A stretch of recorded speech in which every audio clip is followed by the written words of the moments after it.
हरियाणा से मोटे तौर पे हम देखें तो दो पार्टियां लड़ती हैं, एक तरफ एनडीए लड़ती है, दूसरी तरफ यूपीए लड़ रही है। लेकिन इस बार हरियाणा के चुनाव में काफ़ी परिवर्तन नज़र आ रहा है।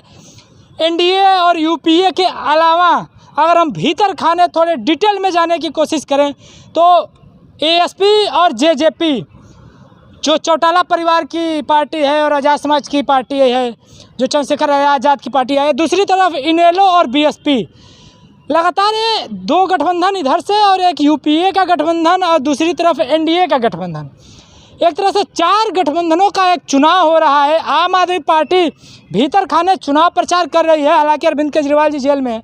हम हरियाणा चुनाव को लेकर के बात करेंगे। हमारे साथ सोशल एक्टिविस्ट मौजूद हैं, अपना एक यूट्यूब चैनल भी चलाते हैं।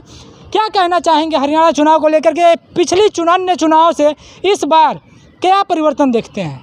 सबसे पहला तो ये बात, जो आज़ाद समाज पार्टी जो चंद्रशेखर की पार्टी है और जेजेपी है, उन पार्टियों में आपस में अलायंस हुआ है। वहीं बहन जी की पार्टी है, बहुजन समाज पार्टी है और अभय चौटाला की पार्टी है, उन दोनों में अलायंस हुआ है।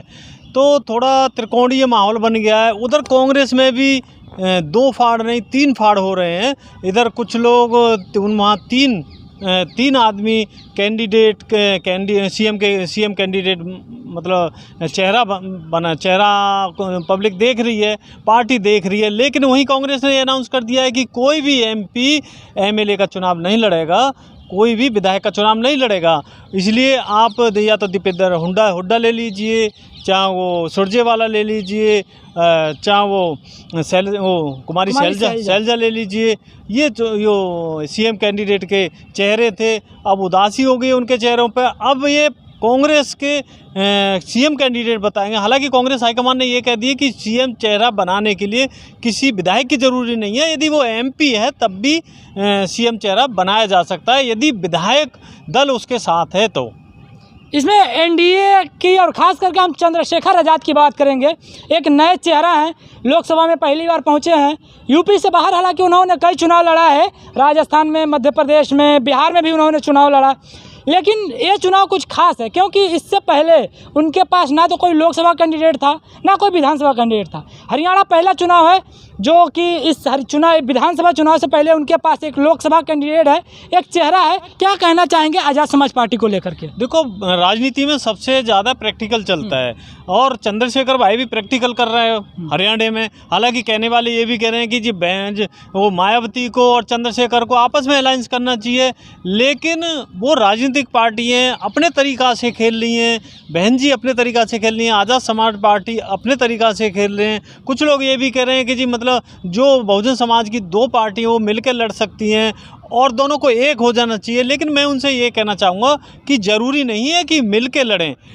मेरा अपना पर्सनल ओपिनियन ये है कि जैसे आज़ाद समाज पार्टी है, इस तरह की हर साल पार्टी बने, बहुजन समाज की हर साल एक नई पार्टी बने और लोगों को जागरूक करें, अपने अधिकारों के प्रति जागरूक करें और जो अपने ऊपर एट्रोसिटी होती है उनके खिलाफ आवाज़ उठाएं, तो समाज में जागरूकता पैदा होगी।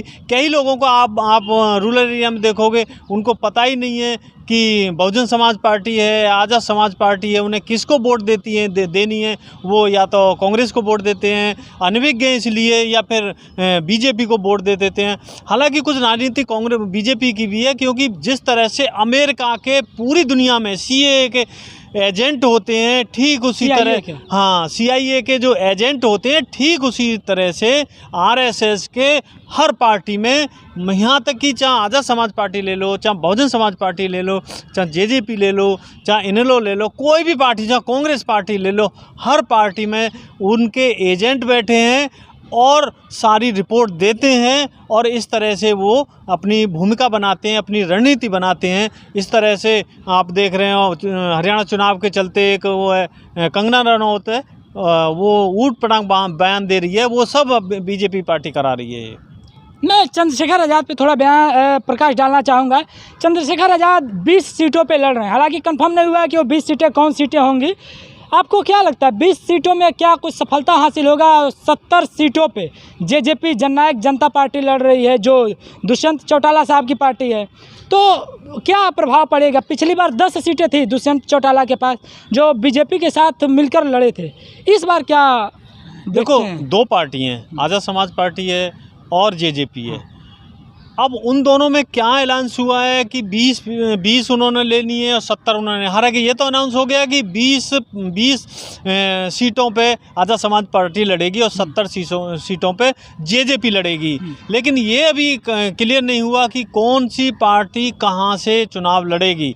अब रही उसकी बात, आप कहना चाह रहे हो कि जी मतलब क्यों ना 50-50 पे लड़ा जाना चाहिए था, 45 पे आज़ाद समाज पार्टी लड़ना चाहिए और 45 पे। नहीं, मेरा कहने का मतलब है कि 20 में कितनी सीटें आ सकती हैं और इनके आने से क्या प्रभाव पड़ेगा। हम पिछली बार के थोड़े से रिजल्ट के आंकड़े मैं बता दूं तो 31 सीटें कांग्रेस की थीं, 40 सीटें बीजेपी की थीं, 10 सीटें जो दुष्यंत चौटाला हैं जो जेजेपी जिनकी पार्टी है, 10 सीटें इनके पास थी। तो ऐसे में क्या प्रभाव पड़ सकता है हरियाणा की राजनीति में? देखो हालांकि कितनी सीटें हरियाणा आ में सकती 10 हैं? की सीट लोकसभा बीजेपी ने जीती है, लेकिन लेकिन तो 50-50 हो गया। हाँ, लेकिन लोकसभा का राजनीति अलग है, विधानसभा की अलग है। अब ये है कि बीजेपी कितना फाड़ पाएगी।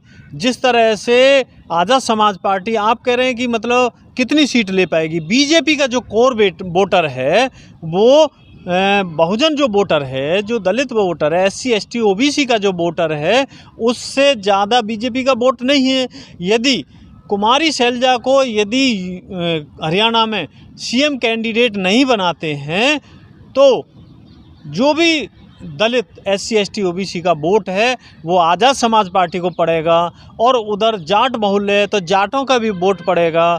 तो हो सकता है कि 10 से ज़्यादा भी सीट आ जाए वो जेजेपी की और आज़ाद समाज। हाँ, आपको लगता है इस बार 10 से ज़्यादा सीटें आ सकती हैं? ज़्यादा सीट आ सकती हैं क्योंकि बहुजन समाज का वोट सारा SC ST OBC का वोट जहां अलायंस में वो लड़ेगा तो वो जेजेपी को पड़ेगा और जेजेपी का जो वोट है वो आज़ाद समाज पार्टी को पड़ेगा। तो कुछ भी हो सकता है, राजनीति में कुछ भी हो सकता है। कांग्रेस पार्टी है वो भी राजनीति खेलेगी अपना, क्योंकि जिस तरह से चौधरी प्रेम सिंह को दिल्ली में CM कैंडिडेट बनाया और उनको CM नहीं बनाया है और शीला दीक्षित को CM बनाया, ठीक उसी तरह से कुमारी शैलजा को हरियाणा में CM कैंडिडेट बना देंगे और दलित बहुजन का वोट ले लेंगे और आज़ाद समाज पार्टी का वोट कटेगा। यदि कांग्रेस पार्टी ने कुमारी शैलजा को मुख्यमंत्री का कैंडिडेट नहीं बनाया तब आज़ाद समाज पार्टी के लिए वोट शिफ्ट हो जाएगा, तो उस कंडीशन में ज़्यादा सीट निकलेंगी आज़ाद समाज पार्टी की।